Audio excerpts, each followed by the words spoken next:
حضرت ابن عباس رضی اللہ عنہ کے مطابق قارون حضرت موسیٰ علیہ السلام کے چچا کا بیٹا تھا۔ قارون تورات کو بہت ہی خوبصورت آواز کے ساتھ پڑھتا تھا، اس لیے لوگ اسے منور کہتے تھے، لیکن مال و دولت کی کثرت کی وجہ سے وہ بہت ہی مغرور، سرکش و باغی ہو گیا، جیسا کہ سامری ہوا تھا۔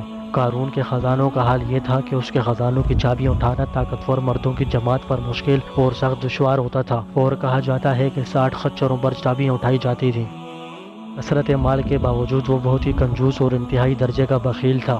اس کے پاس دولت کی کوئی کمی نہیں تھی۔ جب اس سے کہا گیا کہ اترا نہیں، اللہ کے دیے ہوئے مال پر اور اکڑ نہ کر، اللہ تعالیٰ کرنے والوں کو پسند نہیں کرتا، اور یہ کہ غریبوں اور مسکینوں کے ساتھ احسان کرتے رہو جیسا کہ اللہ تعالیٰ نے تم پر احسان کیا، اور ملک میں فساد نہ کر، اگر ایسا کرے گا تو اللہ تعالیٰ تجھے سزا دے گا اور تجھ سے اپنی نعمت بھی چھین لے گا۔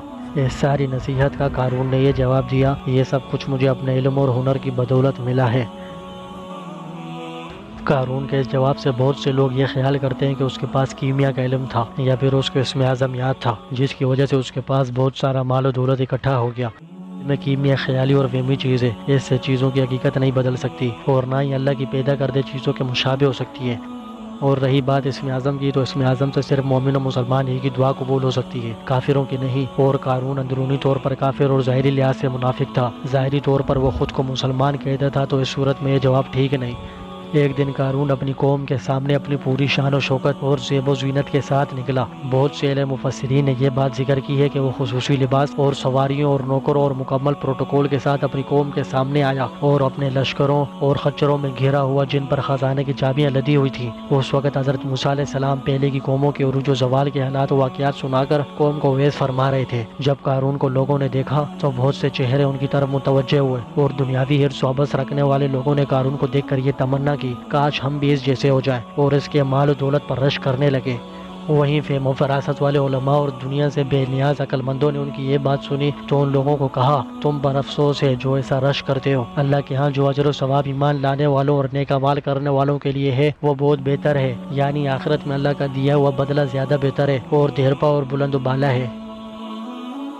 حضرت ابن عباس رضی اللہ عنہ سے ذکر کیا گیا ہے کہ قارون نے ایک بدکار عورت کو اس شرط پر بہت سارا مال دیا کہ وہ بھرے مجمع میں حضرت موسیٰ علیہ السلام پر بدکاری کا الزام لگائے۔ حضرت موسیٰ علیہ السلام پہلی قوموں کے عروج و زوال کے حالات و واقعات سنا کر قوم کو وعظ فرما رہے تھے۔ قارون وہاں آیا اور حضرت موسیٰ علیہ السلام کو مخاطب کر کے کہا، اے موسیٰ، یہ عورت آپ سے کچھ کہنا چاہتی ہے۔ اس عورت نے آپ علیہ السلام پر بدکاری کا الزام لگایا تو آپ علیہ السلام پر ڈر کی وجہ سے کپ کپی سی طاری ہو گئی۔ آپ علیہ السلام نے 2 رکعت نماز ادا کی، پھر اس عورت سے اس بات پر قسم اٹھوائی اور پوچھا کہ تو نے یہ بات کیوں کی ہے، اس کی وجہ کیا ہے؟ تو اس عورت نے جواب دیا کہ یہ کام مجھے قارون نے کرنے کو کہا۔ یہ بات سن کر حضرت موسیٰ علیہ السلام سجدے میں گر گئے اور قارون کے حق میں بد دعا کی، تو اللہ تعالیٰ نے حضرت موسیٰ علیہ السلام کی طرف وحی کی کہ میں نے زمین کو آپ کے تابع کر دیا ہے اور وہ آپ کا حکم مانے گی۔ تو حضرت موسیٰ علیہ السلام نے زمین کو حکم دیا کہ اسے اور اس کے محل کو نگل جا، تو زمین نگل گئی۔